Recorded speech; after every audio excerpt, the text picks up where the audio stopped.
In this Elden Ring video, I'm going to be showing you how to play my Blazing Bushido build, or Flamurai build if you will. This is a level 100 Samurai build, and if you've been wondering how to play a Samurai not using Moonveil, then watch on to find out. So the first thing I'm going to talk about is the weapon I chose for this build, and I chose the Nagakiba here. There are a few reasons for this. First, the weapon has incredibly long reach. It is the longest katana in the game by far, probably almost double the length of most katanas in the game, which gives you a significant advantage when trying to hit difficult to hit bosses, ones that are wiry, etc. It's also fantastic because the running R2 attack is sort of a slide and poke, and giving you that extra range means that you can stay out of harm's way by rolling backward immediately afterward and keeping your distance from enemies. Additionally, I really like the charged R2 attack here, as it's a thrust instead of like an overhead slash, so that's fantastic. I've replaced the default Ash of War on it with Unsheath. I really like the Unsheath ability, and if you've played it all with the regular Uchigatana or Moonveil, then you'll know that this is really, really strong. So I've set the quality affinity on this weapon with the Unsheath Ash of War, and there are a couple reasons for that. First, we want to keep the damage type physical in order to be able to buff this. If we set it to like bleed or fire or magic or some other thing like that, we won't be able to buff the blade, so keeping it physical is ideal. And the reason I chose quality over keen with this build are a couple reasons. First, the weapon requires about 18 strength to use anyway, although you can two-hand it for less. But also because we use a great bow that scales off both strength and dexterity about equally as well, so that means it's going to benefit from both these stats, which is great. Additionally, you gain extra damage, you gain the strength scaling, or 1.5 times the strength scaling of your weapon when you two-hand, and we're going to be two-handing this weapon nearly all the time when we're attacking with it. So you're going to get a little extra damage from that two-handing because of strength, so having some strength here doesn't hurt at all either.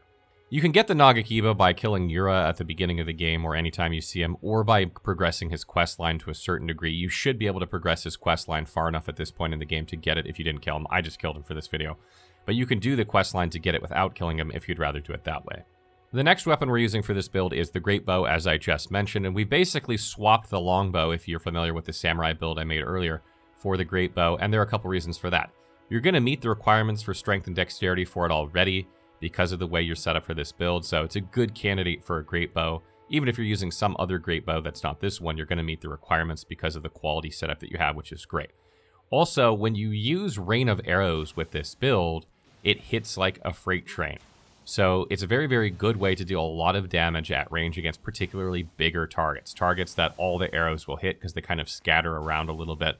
And one of the weaknesses of this build is big enemies. Because they have large hitboxes and dodging is really your only defense with this build, trying to pick them off at range before you have to engage them in melee, or weaken them from range before you have to engage them melee, is going to help you out tremendously, and this is the way to do it. Also, great arrows are quite expensive and you can't carry nearly as many of them, so getting every ounce of damage out of every arrow is fantastic, and Rain of Arrows only uses one arrow per use. You can use any other Great Bow for this build if you want, but the reason I picked this one is it has double D scaling. Some of them only have D scaling and E scaling, and also one of them, one of the unique bows, ability on it is not replaceable with Rain of Arrows, so I wanted to be able to put Rain of Arrows on this, exactly why we picked this bow. You can get the Rain of Arrows skill in Caelid, as I mentioned in a previous video. It's just kind of, you got to go get the painting there in the town of Sorcery, and then go over to the Erd Tree and drop over the cliff and get it. So if you're wondering where that is, you can check out the wiki, or you can follow that. Additionally, if you're looking for a place to buy great arrows, that's what I do because I can't be bothered to farm them at this point in the game. You're going to find them at the Hermit Shack, which is in the Royal Capital area. And the last weapon we want for this build is the Finger Seal. We're going to use this in order to cast two spells, which are Blood Flame Blade and Flame Grant Me Strength.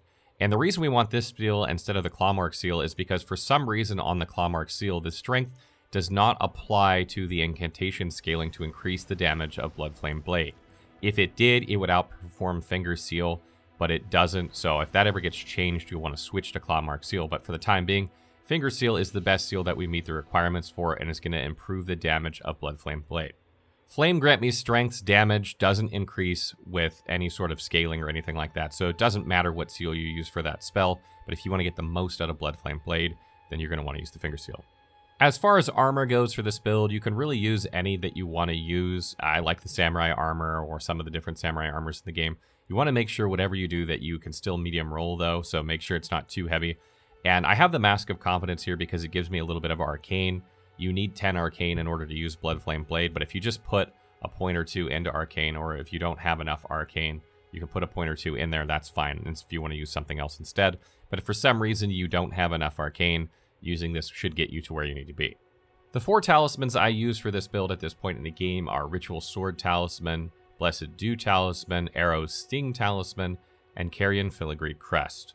The Ritual Sword Talisman is absolutely fantastic, and it increases your damage by 10% when you're at full health. This is really good for any build that uses bows, for instance, because you're trying to pick things off from far away before you ever get hit, and you should be at full health most of the time. If you're playing an archer build and you're wondering how to increase your damage at this point in the game, go pick up this talisman because that's going to give you 10% more damage. Blessed Dew Talisman is there to regenerate health in between encounters to get back up to 100% to further boost your damage by 10%. Sometimes when you're fighting, you take chip damage, and it's too little to use a potion, but you want that extra damage increase. So this is there to top you off between encounters, and you might want to sub this out for something else in boss fights or something like that. The Arrow Sting Talisman increases your arrow damage by 10%. Again, you're going to be using a bow with this build as well, so getting that extra damage with it is fantastic. And you will use this, you have about 30 arrows before you run out, so you're not going to use it like you would an archer build, picking everything off with it, but you're going to use it for hard to hit targets, or targets that are extremely difficult, and you're going to want to use it with Rain of Arrows when you have tough enemies that are bigger too. And lastly, we have Carrion Filigree Crest. This reduces your skill cost by 25%. Rain of Arrows is 20 FP by default, so that's going to knock it down to 15. And Unsheath's abilities is 10 for the R1 and 15 for the R2, so that's going to knock them down by a few points each. And that's going to allow you to conserve FP in order to use these abilities more. You don't have a ton of FP with this build at this point in the game, because you simply don't have the stats for it. When you hit 150, you should have a lot more FP, and you can probably swap that out for something like the Warrior's Jar Shard or something that increases your skill damage, but at this point, having the FP cost reduction is better. I don't use the Winged Sword Insignia with this build. This talisman increases your attack power by a percentage every so often after you do a certain amount of hits. It's like every 3 hits or so it goes up. And the reason for that is because you simply cannot attack fast enough with this weapon to make it worth it. You are running in and out of combat because of the speed, and I feel like Winged Sword Insignia is much better when you're dual-wielding weapons that attack quickly than it is with katanas, so I don't recommend using it for this build. Another talisman you could use for this build is the Spear Talisman. The running R2 attack is actually thrust damage, as is the charged R2 attack, but you have to hit enemies while they're in the middle of their attack, and generally speaking with this build, you don't want to be anywhere near an enemy when it's, winding through its attack, unless you're finishing it off with a hit. So it's a bad spot to be in. And also this should apply to arrows as well. If you're hitting something with an arrow while it's mid-attack animation, because that's also thrust damage. However, it's hard to use the bow mid-combat. You want to try and use the bow at the beginning of combat or outside of combat. Trying to use it inside of combat is rather difficult, so this probably isn't going to happen very often. Another great talisman for this build is Lord of Blood's Exaltation, which increases your attack power by 20% for 20 seconds. After a target nearby to you has suffered blood loss. However, you can't really get it at this point in the game. I don't want to go into spoilers with the story, but I feel like that's an end game item, so I didn't include it in this build. But if you see a end game version of this build, it will include that talisman.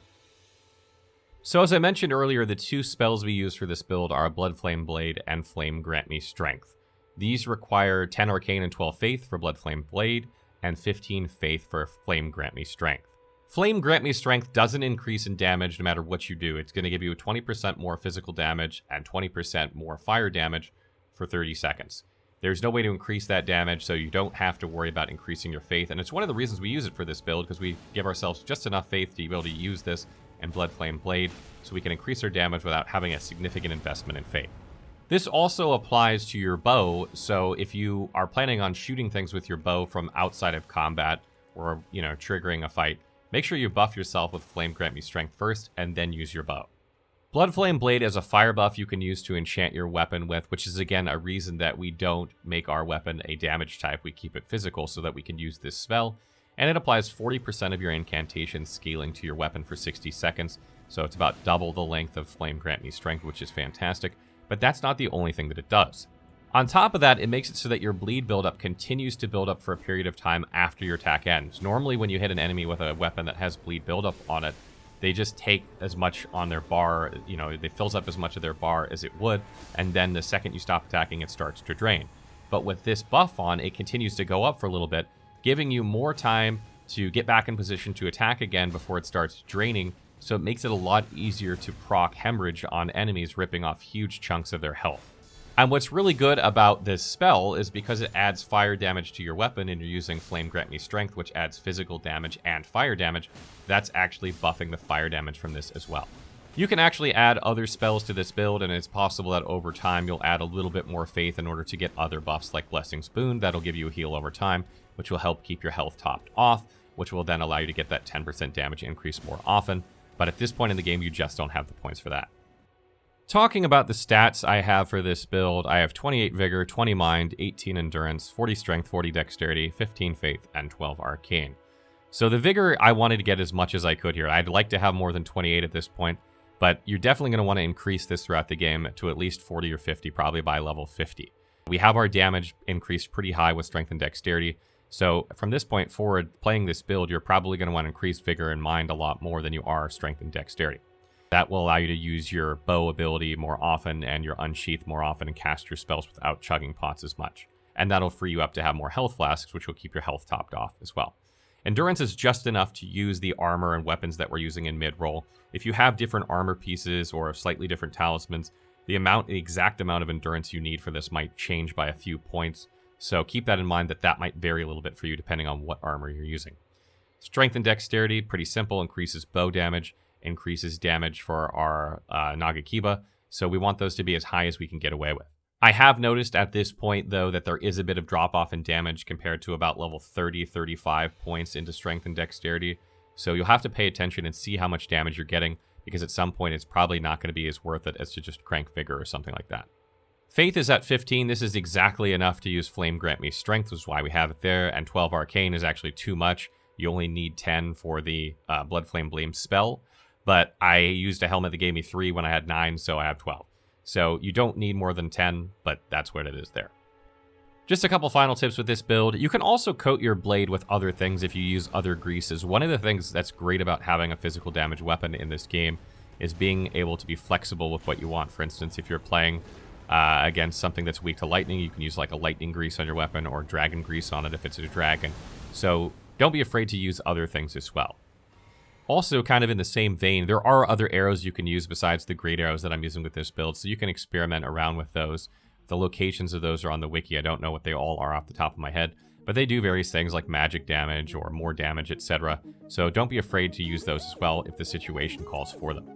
That pretty much wraps up our Blazing Bushido build. Stay tuned for more builds. I'm not exactly sure which one I'm going to do next. I have a feeling it might be a Spellblade, so stay tuned.